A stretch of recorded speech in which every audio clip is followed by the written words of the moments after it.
zuga. Sauti daga arewablog.com.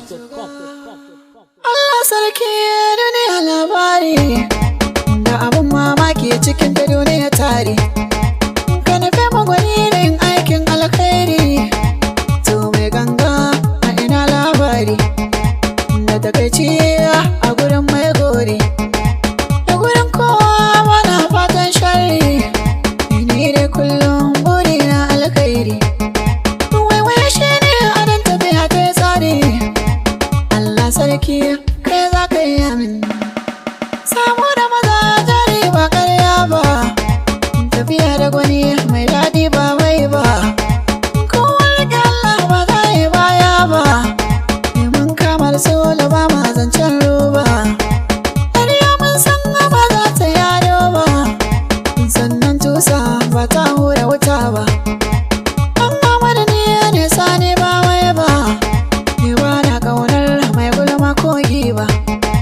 Na gode Allah na bi umar da abba, rabona na tabbas gun mahaƙurici, ni rage kima domin neman yanci.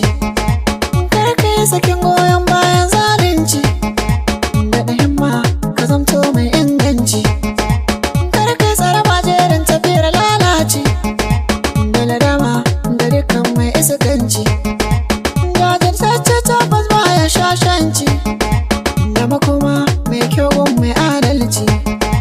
Haƙuri jari nasara sa'a kuji zancen mun faɗi ƙarya ma. Allah sarki ka tsare mu da shirin zamani, komai za mu iya zamanto ba da na sani.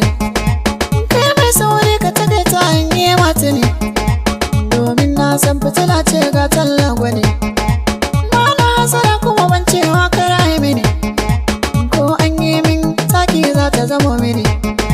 Tabbas zane za ya fi kyau ranar gini, ni ne na san mata ke ɗaurin zane.